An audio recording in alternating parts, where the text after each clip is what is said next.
Hello दोस्तों, biology की online class में आप सभी का बहुत बहुत स्वागत है। दोस्तों, एक नए बिंदु के साथ हम फिर से आपसे मिल रहे हैं, आपसे रूबरू हो रहे हैं। और यह आज का जो बिंदु है, यह टॉपिक है बहुत ही रुचिकर, बहुत ही इंटरेस्टिंग और बहुत ही शानदार है। तो आज का वीडियो बहुत ही अच्छा होने वाला है, इंटरेस्टिंग होने वाला है। इसलिए बिना स्किप किए हुए आप इसको अंत तक देखें। उतना ज़्यादा बड़ा भी वीडियो नहीं होगा, छोटा टॉपिक है, इसलिए वीडियो भी छोटा बनेगा। ठीक है। तो आज का जो मुद्दा है, जो आज की टॉपिक है, वो क्या है, ये हमको समझना है। दोस्तों, आपको पता है कि हम पिछले कई वीडियोस से हम आनुवंशिकी को पढ़ रहे हैं। ठीक है, जेनेटिक्स को पढ़ रहे हैं और उसका एक एक बिंदु, एक एक लाइन कोशिश कर रहे हैं कि वो आप तक पहुँचे।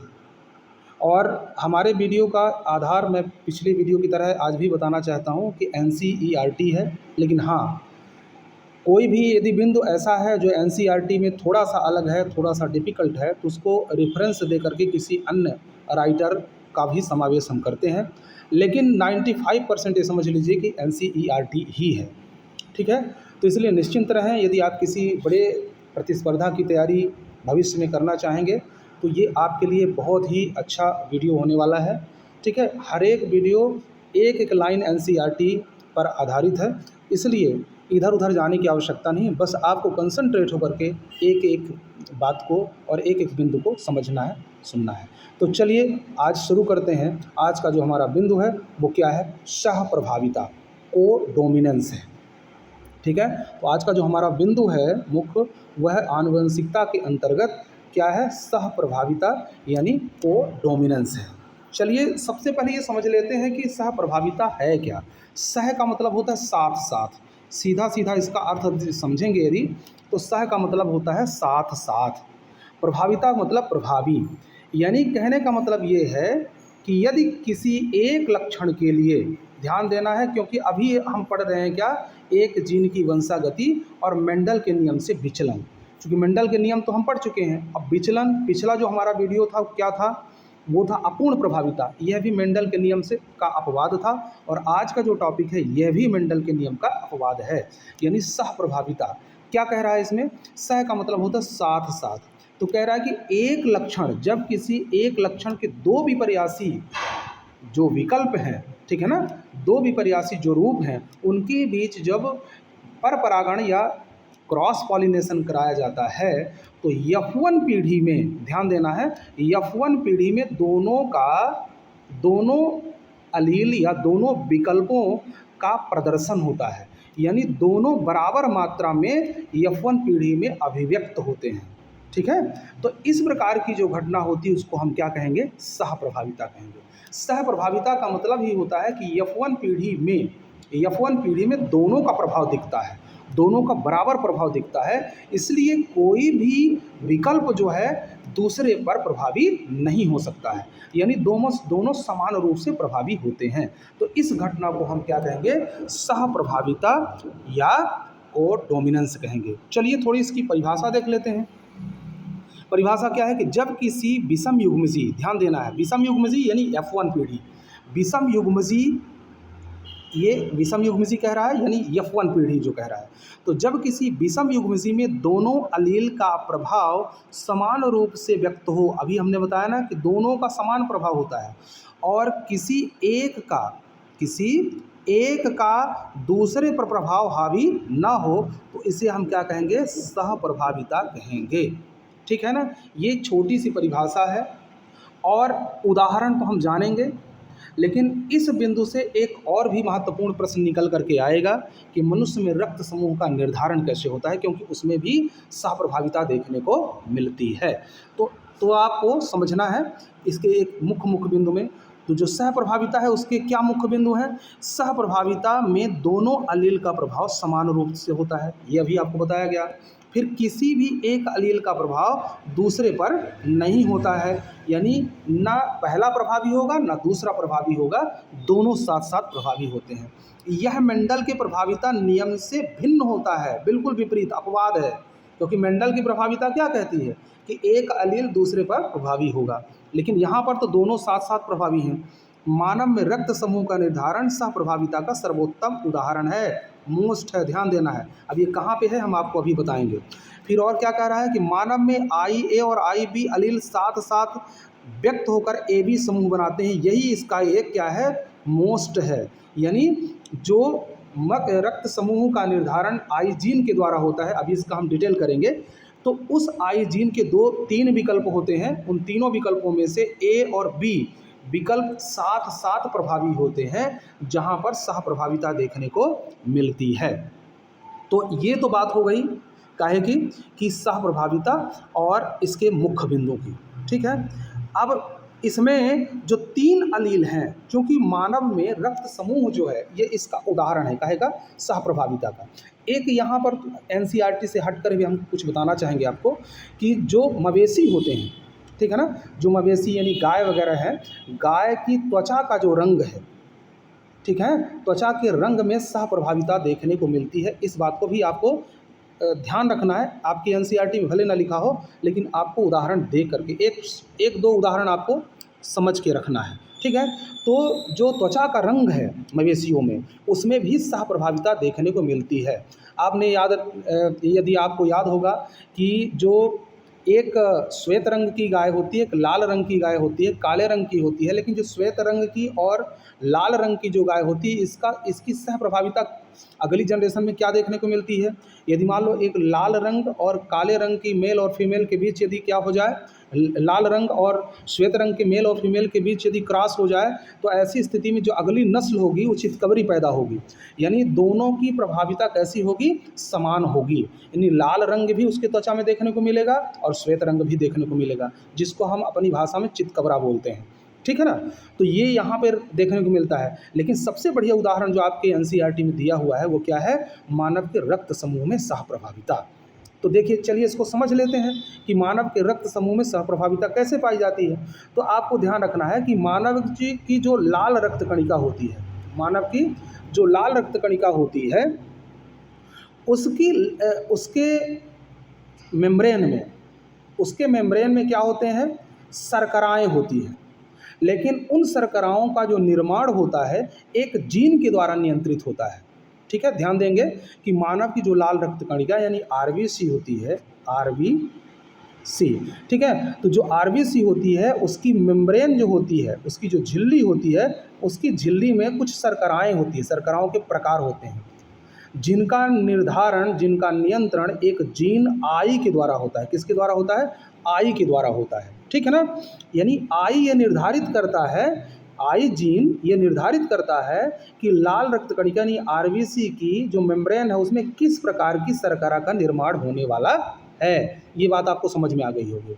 तो इस आई के तीन विकल्प हैं। कितने विकल्प हैं, तीन। कौन कौन है, एक विकल्प है आई ए, दूसरा विकल्प है आई बी और तीसरा विकल्प है स्मॉल आई। ध्यान देंगे आप, ठीक है ना। यहाँ पर दिया भी है आपके, इसमें क्या है, आई ए, आई बी और आई, ठीक है। अब ये जो विकल्प है आई ए, आई बी और आई, ठीक है, ये किसके विकल्प हैं, ये आई जीन के, जो क्या करता है, एंटीजन बनाता है, अर्थात शर्कराओं का निर्माण कर रहा है। आप ऐसा कह दीजिए कि एंटीजन का निर्माण करने के लिए तीन विकल्प हैं, ठीक है। तो अब ये तीन प्रकार की जो विकल्प हैं, इन विकल्पों में से जो एंटीजन ए हो, मतलब जो आई ए जीन है, आई ए जीन का विकल्प है, ये एंटीजन ए बनाता है, अर्थात यह एक अलग प्रकार की शर्करा का निर्माण करता है, ठीक है ना। एक शर्करा का निर्माण करेगा, एंटीजन बनाएगा। और जो आई बी विकल्प है, यह बी प्रकार के एंटीजन बनाता है, यानी यह आई ए से भिन्न प्रकार की शर्करा का निर्माण करता है, इसीलिए एंटीजन बी बनता है। यानी ये एंटीजन और ये एंटीजन दोनों में फ़र्क है, दोनों में अंतर है, क्योंकि दो प्रकार की शर्कराओं का यहाँ पे निर्माण हो रहा है। इसी प्रकार से यदि देखें तीसरा विकल्प, तो जो आई स्मॉल में है, इसका कोई एंटीजन नहीं बनता, अर्थात यह कोई भी शर्करा का निर्माण नहीं करता। इतनी बातें यदि आपको समझ में आ गई तो हम आगे चलें, ठीक है ना। क्या है कि जो आई जीन है, एक बार फिर से रिवाइज कर लेंगे कि मानव के रक्त समूह के लिए निर्धारण के लिए जो इसका नियंत्रण करने वाला जो जीन है वो क्या है, आई है। इस आई के 3 विकल्प हैं, कौन कौन, आई ए, आई बी और स्मॉल आई। अब आई ए जो होता है एंटीजन ए बनाता है, क्यों, क्योंकि यह एक भिन्न प्रकार की शर्करा का निर्माण करता है। जिस शर्करा का निर्माण करता है उससे कौन सा एंटीजन बनेगा, ए। इसी तरह जो आई बी होता है यह बी एंटीजन बनाएगा, अर्थात यह ए से हटकर अलग प्रकार की शर्करा का निर्माण करता है। और जो स्मॉल आई है यह किसी प्रकार की शर्करा का निर्माण नहीं करता, अर्थात एंटीजन का निर्माण इसके द्वारा नहीं होता है। ठीक है, तो अब देखिए, अब अगली स्थिति क्या समझते हैं इसकी, कि जो इसमें जो आई ए है, ध्यान देना थोड़ा सा, प्रभाविता और अप्रभाविता की बात कर लेते हैं। जो आई ए है और जो आई बी है, इन दोनों की स्थिति देख लेते हैं। जो आई ए और आई बी जो होते हैं यह स्मॉल आई पर प्रभावी हैं। ये आई ए और आई बी जो होते हैं ये दोनों क्या होते हैं, स्मॉल आई पर प्रभावी हैं। ठीक है, कहने का तात्पर्य है कि जब भी संयोजन ऐसा बनेगा कि आई ए और स्मॉल आई का कॉम्बिनेशन बनेगा तो अभिव्यक्त कौन होगा, प्रकट कौन होगा, प्रभावी कौन होगा, वो आई ए होगा। ध्यान रखना है, यानी जो आई ए है यह किस पर प्रभावी है, यह आई स्मॉल आई पर प्रभावी है। इसी तरह से जो आई बी है वह स्मॉल आई पर प्रभावी है। अभिव्यक्त कौन होगा, बी होगा। ध्यान देना है कि जो आई ए जी विकल्प है वह स्मॉल आई पर प्रभावी है, ठीक है, यानी प्रभाविता के नियम अनुसार। और आई बी जो होता है विकल्प यह भी स्मॉल आई पर प्रभावी है। यानी यदि हम मान लें कि आई ए विकल्प के साथ स्मॉल आई हो अथवा आई बी के साथ स्मॉल आई हो तो अभिव्यक्त कौन होगा, ए और बी ही होंगे। ठीक है ना। लेकिन अगली कंडीशन जरा और देखें थोड़ा सा, कि जब आई ए और आई बी हो जाएं तब ऐसी कंडीशन में क्या होगा, तब ऐसी कंडीशन में दोनों साथ साथ अभिव्यक्त होते हैं, दैट इज मोस्ट फैक्टर। ठीक है ना। तब जब ए और बी दोनों हो, आई ए भी हो और आई बी भी हो, इन दोनों का संयोजन जब निर्धारित हो तो ऐसी स्थिति में दोनों साथ साथ अभिव्यक्त होते हैं। ठीक है, ये ना ए बी पर प्रभावी है और ना ही बी ए पर प्रभावी है। तो इस प्रकार से यहाँ पर सहप्रभाविता देखने को मिलती है। यानी कि मनुष्य के रक्त निर्धारण के समय जो जीन आई के 2 विकल्प हैं, आई ए और आई बी, इन दोनों में सहप्रभाविता देखने को मिलती है। इस बात को आपको नोट डाउन कर लेना है, दिमाग में सेट कर लेना है। ठीक है, थोड़ा और आगे बढ़ते हैं। अब ये तो प्रभाविता और सहप्रभाविता की बातें हो गई। ठीक है, लेकिन इसमें जो अप्रभावी है वो कौन है, स्मॉल आई है। इसको आपको ध्यान रख लेना है।